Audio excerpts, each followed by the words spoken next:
Welcome to The Explainer. We're diving straight into the structural changes that are literally redefining global IoT strategy today.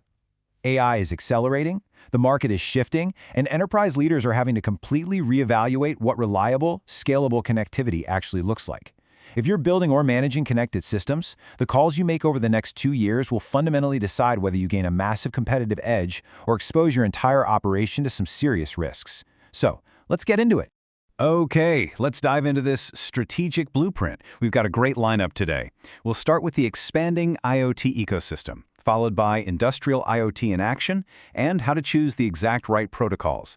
Then we'll touch on privacy, standards, and security before wrapping up with a look at the 2026 IoT horizon. Starting with Section 1, the expanding IoT ecosystem. To really grasp where IoT is heading, we first need to ground ourselves in exactly what this ecosystem encompasses today. Looking at the official ISO/IEC definition, they describe IoT as an infrastructure of interconnected entities, systems, and information resources that process and react to both the physical and virtual worlds. I really want to highlight that last part, process and react, because IoT isn't just about sticking a sensor on a device anymore. It's a highly data-driven system reacting autonomously to the physical world around it. And this map brilliantly illustrates that exact interconnectedness. Notice how a smart building doesn't just exist in a vacuum. It feeds directly into the wider smart city architecture, which then overlaps with smart energy and digital healthcare. The reality is, the data pipelines you're building right now absolutely have to be able to talk across all these different boundaries. Moving on to Section 2, Industrial IoT in Action.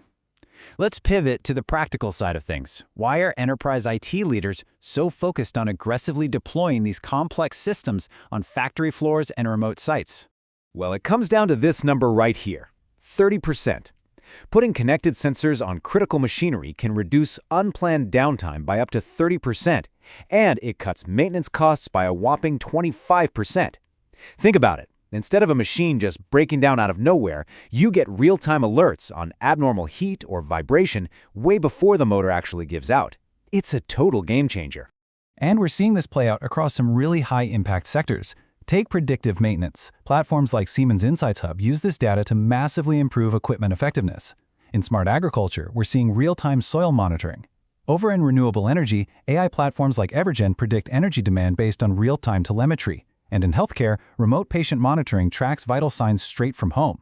Plus, with tools like Portainer's Edge Groups, operations teams can manage all these distributed devices and push updates remotely without rolling trucks and paying for expensive site visits. But here's the catch. Scaling these applications requires incredibly strict software infrastructure. You can't just plug them in and hope for the best. This implementation checklist is literally your blueprint for avoiding those common deployment nightmares. You've got to define a standard edge device baseline, containerize your workloads so deployments are consistent, logically group your devices, set up real-time monitoring, and lock everything down with role-based controls. Skip these steps, and a simple firmware update can turn into a massive logistical headache. All right, Section 3, choosing the right protocols. Let's see how all this builds into what's probably the most consequential technical decision in your entire deployment. Because if you make the wrong choice here, you might not notice it right away. But months later, you're dealing with dead batteries, lost messages, and insane cloud data bills. Looking at this matrix, MQTT is going to be your default choice for about 90% of sensor and actuator use cases. It uses TCP and has a very low battery impact. CoAP uses UDP and gives you the absolute lowest battery impact, making it perfect for constrained mesh networks. HTTP, that belongs on gateways, definitely not on sensors. And WebSockets are your go-to for real-time browser dashboards. It's super important we contrast MQTT and CoAP directly, because they get mixed up all the time. Let's be clear, CoAP is not a replacement for MQTT.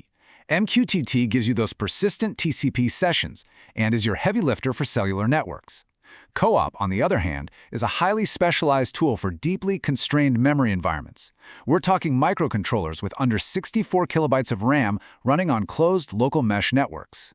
And just a quick word of warning, especially for the web developers crossing over into hardware, avoid HTTP for battery-powered remote sensors. Seriously, because of the heavy TCP handshake and header overhead required for every single request, HTTP will drain your device batteries 3 to 10 times faster than MQTT on a cellular network. Keep HTTP at the gateway layer, where power just isn't an issue. Moving to Section 4, Privacy, Standards, and Security. With all this massive telemetry flowing seamlessly from the edge up to the cloud, we absolutely have to talk about how we govern it.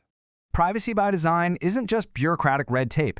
It's absolutely crucial architecture.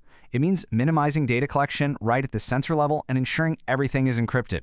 We're talking tamper-proof storage and using techniques like federated learning so your devices can train AI models locally without ever sending raw sensitive data back to a central server. Building these safeguards in from day one is exactly how you securely scale. And this is exactly why global standards bodies like ISO and IEC are heavily prioritizing foundational standards for industrial IoT and digital twins. Getting everyone on the same page with common vocabularies and standardized architectures is literally the only way we can ensure interoperability and trustworthiness across all these different vendor ecosystems. And finally, Section 5, the 2026 IoT Horizon. What's really fascinating about this part is looking at the structural changes heading our way over the next 2 years. First up, we're navigating a fragmented, two-speed cellular world. In the US and APAC, they're accelerating toward 5G standalone networks, which gives you incredible low latency and network slicing. But in Europe, they're mostly rolling out 5G non-standalone, meaning they're still relying on legacy 4G cores. So for enterprise leaders, this means your global device designs have to be incredibly flexible to handle this difference in network maturity. Looking at other key strategy shifts, 5G fixed wireless access is becoming a massive managed enterprise service. Mobile network operators are realizing that managing low-margin IoT devices is tough, so they're partnering with specialists to overhaul their costs. But pay close attention to this third bullet, the new SGP32 standard. While it sounds great on paper, it really risks creating a DIY delusion where enterprises trick themselves into accidentally acting like their own virtual telecom operators, completely drowning in technical debt. And of course, the rise of sentient AIoT is changing the game, requiring absolutely perfect ground truth data. Which perfectly tees up this awesome quote from Nick Earl, executive chairman at SA. He says, IoT is no longer only a source of telemetry, it is the most strategic asset for the enterprise. I love that. The days of passively collecting data are over. We're in the era of predictive automation. Having a robust, perfectly accurate data supply chain is now a massive competitive edge. So I want to leave you with this to chew on. As sentient AI takes over our supply chains, are you truly ready to trust autonomous AI agents with your real-time telemetry? If you pick the wrong protocol or your network drops, your AI is going to hallucinate based on bad data. So as these AI agents take the wheel, is your infrastructure reliable enough to hand over the keys? Definitely something to think carefully about as you map out your blueprints. Thanks for hanging out with me for this explainer, and I'll catch you next time.